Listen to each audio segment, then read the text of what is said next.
ဂူဝသည်ပါဇက်ဟထားသောမိကြောင်းကြီးတစ်ကောင်၏အာခေါင်ကဲ့သို့မင်းမောင်ပြီးဆိုထိုင်းနေသည်ဥပတောင်းကဓမီဖြင့်ထိုးကြည့်လိုက်သောအခါကြောက်နံရံပေါ်တွင်ရေးဆွဲထားသောရှေးဟောင်းရုပ်လုံးထုများကိုတွေ့ရသည်လင်းတို့သည်တာမန်ဖျားရုပ်ပွားတော်များမဟုတ်ဘဲနတ်ဆိုးနတ်ရုပ်များကလူသားများကိုညှဉ်းပန်းနေသည့်ပုံစံများဖြစ်နေသည်စိတ်ထဲမှတစ်မျိုးပဲဗျာ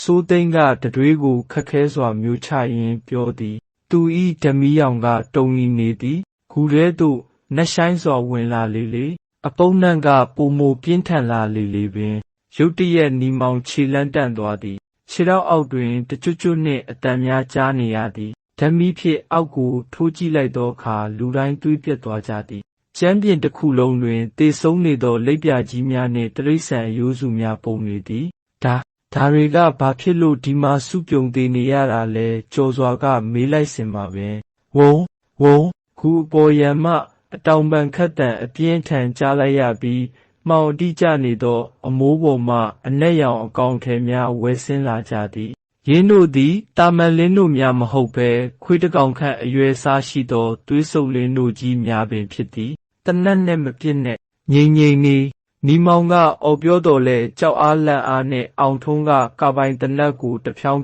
ပစ်ခတ်လိုက်တော်သည်မိခိုးနတ်နှင့်ကြည်စံတန်များသည်ဂူအတွင်းဟိမ့်ထွက်သွားသည်ထိုအတန်ကြောင့်လင်းတို့အုပ်ကြီးမှပို၍ယူသွတ်သွားပြီးလူများကိုအတင်းဝင်တိုးတော်သည်အောင်ထုံး၏ပခုံးကိုလင်းတို့ကြီးတစ်ကောင်ကကုတ်ချစ်လိုက်ရာသွေးများပန်းထွက်လာသည်အားကယ်ကြပါဦးနီမောင်သည်သူ၏ဓာမရှိကိုဝေယမ်းကရှေ့ဆုံးမှကာကွယ်ပေးလိုက်သည်အားလုံးကျွန်တော်နောက်ကလိုက်ခဲ့ဟိုဘက်ကကြောက်တကားစီအမြန်ပြေးနီမောင်၏တတိရှိလာသောဥဆောင်မှုကြောင့်သူတို့အုပ်စုသည်လင်းတို့အုပ်ကြားမှရုံထွက်ကအတွင်းဘက်အခန်းတစ်ခုထဲသို့ရောက်သွားသည်နီမောင်ကလေးလံသောကြောက်တကားကြီးကိုရှိသမျှအားဖြင့်တွန်းပိတ်လိုက်မှဘေးကင်းသွားတော့သည်အားလုံးအမောတကောဖြစ်နေစဉ်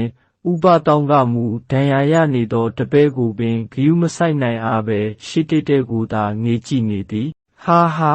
တွေ့ပြီငါရှာနေတဲ့ယတနာတိုက်သူတို့ရှေ့တွင်ရှိနေသည်မှာရွှေစင်းရှိသောဇေဒီငယ်တဆူနှင့်ဟင်းဤပက်လက်တွင်ပုံထားသောကြောက်တံပဒများ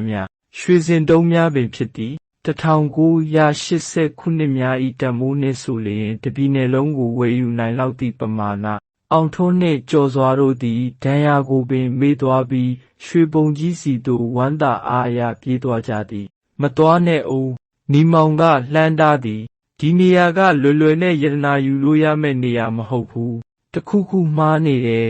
နီမောင်တတိထားမိသည်မှာရွှေပုံများ၏အလဲတွင်ထိုင်နေသောရုပ်အလောင်းတစ်ခုပင်ထိုရုပ်အလောင်းမှာမပုံမတိုးပဲကြောက်ရွံ့ကဲ့သို့ဖြစ်နေကလက်ထဲတွင်ရှေးဟောင်းလန့်ရှိတစ်ချောင်းကိုကင်ထားသည်ရင်းမှာဤယတနာတိုက်ကိုအသက်ပေးဆောက်ရှောက်ခဲ့သောတိုက်ချုပ်မဖြစ်နိုင်ကြောင်းနီမောင်ရိပ်မိလိုက်သည်သို့သောလောဘဇောတက်နေသောလူတန်ကြီး3ယောက်မှ